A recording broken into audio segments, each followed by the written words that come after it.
Programang ito ay rated SPG. Striktong patnubay at gabay ng magulang ang kailangan. Maaaring may masiselang tema, lengguwahe, karahasan, sexual, horror o droga na hindi angkop sa mga bata. Narito nga ang mga dapat nating pakaabangan sa FPJ's Batang Quiapo. Maswerte ngang nakaligtas si Rigor sa pagpapaulan ng bala nitong si Rigor sa kanya. Kaya agad nakatakbo si Rigor papasok ng presinto. Agad naman siyang nakita nitong si Amando. Dito nga ay nagbanta pa si Tanggol habang sa loob siya ng sasakyan na hindi pa dito nagtatapos ang paghihiganti niya laban kay Rigor. Gagawin lahat ni Tanggol para mawala na sa landas niya ang taong nagpahirap sa kanyang buhay mula pagkabata. Walang iba kundi si Rigor. Sa pag-uwi ni Rigor sa bahay nila, kinausap agad niya si Marites.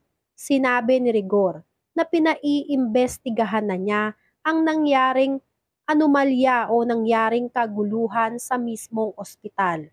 Nalaman ni Rigor na nagtiwala nga itong si Marites kay Olga Montenegro, kaya sila napahamak ng pamilya niya.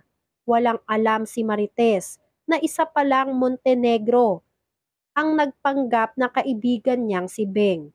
Muli, sinisi ulit ni Rigor si Marites. Sa pagkakataong ito, hindi na nagpapigil si Tindeng. Tigilan mo na ang paninisi kay Marites. Wala siyang alam sa nangyari. Ngunit hindi nagpatinag si Rigor. Sinigawan niya si Tindeng na tigilan na ang pangungunsinti sa anak niya. Pinaliwanag naman ni Marites ang nangyari. Ngunit imbis nga na makinig itong si Rigor, mas lalong nagalit si Rigor kay Marites. Kaya punong-puno ng tensyon ang pag-uusap nila. Sa sobrang sama nga ng loob nitong si Rigor, umalis si Rigor at nagpunta sa kwarto mismo ng anak na si David. Sa kwarto ni David, kinausap agad siya ni David tungkol sa impormasyong sinasabi niya nang tawagan siya ni David sa cellphone. Sinulsulan ni David si Rigor. Pinalabas ni David na gusto lang siyang gantihan ni Marites, kaya nakikipagkita di umano ito kay Ramon.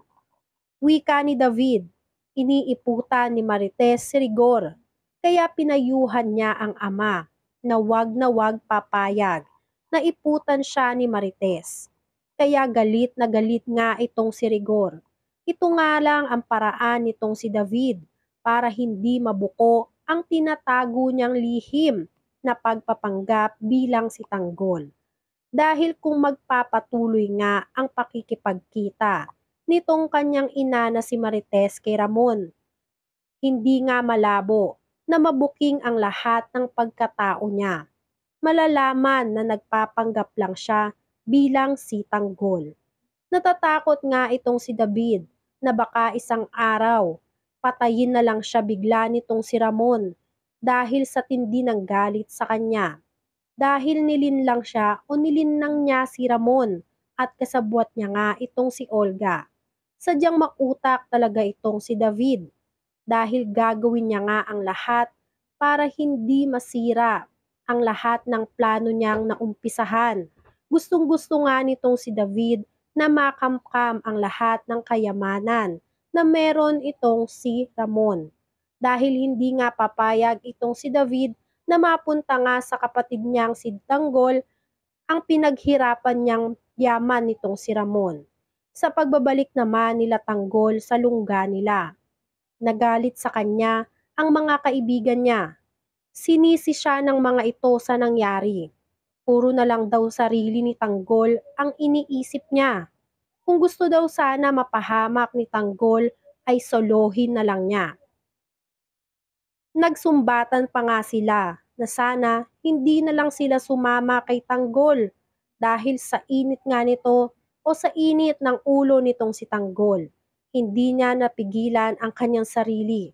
Nagsuntukan sila at habang nagsasakitan sila, sinabi nila na magkanya-kanya na lang sila simula ngayon.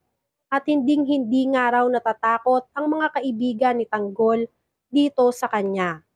Tila nawala na nga sa sarili itong si Tanggol. Bumunot siya ng baril sa kanyang tagiliran. Hindi na niya magagawa pang isipin ang kaligtasan ng kanyang mga kaibigan, pati na rin ng sarili niya. Tanging nasa isip na nga lang nitong si Tanggol, makapaghiganti sa mga taong nang api sa kanya, kahit na nga ikakapahamak pa nila ng buong pamilya niya o ng lahat ng kanyang mga kaibigan. Magwawatak-watak na nga itong si Tanggol at ang kanyang mga grupo dahil sa pansariling paghiganti nitong si Tanggol. Naguguluhan nga itong si Madonna kung saan nga ba siya dapat pumanig, kung kay Tanggol nga ba o sa mga kaibigan nitong si Tanggol. Hindi alam ni Madonna kung saan siya pupunta dahil sa biglaang pag-aaway ng magkakaibigan. Samantala, dahil nga sa sulsulsol nga nitong si David sa kanyang ama na si Rigor, ay labis na nagalit itong si Rigor kay Marites. Pipilitin nga niyang sundan o tiktikan itong si Marites kung saan man ito magpunta. Dito nga ay nag-usap si Tindeng pati na rin si Marites tungkol sa mga Montenegro. Naalala nga nitong si Marites ang apelido na dinadala nitong si Ramon at naisip nitong si Marites kung bakit nagalit pa rin sa kanya si Tanggol kung magkasama naman na silang mag-ama ni Ramon. Kaya naman laking katanungan nito para kay Marites na kung magkasama nga itong si Tanggol at si Ramon, bakit nagalit pa siya nang sabihin nitong si Olga ang buong katotohanan. Nahiwagahan nga ng husto itong si Marites. Sino nga ba talaga ang tunay na kasama nitong si Ramon kung sinasabi nga niya na nakakasama na niya ang kanilang anak na si Tanggol.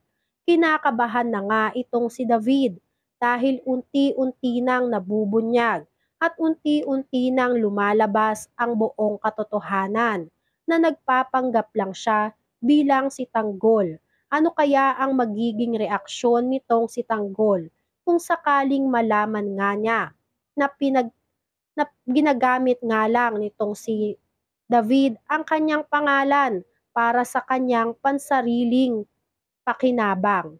Mauudlot na nga ba lahat ng mga plano nitong si David laban kay Tanggol o makakamkam pa rin niya ang lahat ng yaman na nararapat para dapat dito kay Tanggol? Yan nga ang mga dapat nating abangan dito sa FPJ's Batang Quiapo. Kung gusto nyo pa ng mga ganitong klaseng video ay mag-subscribe at i-like itong video na to.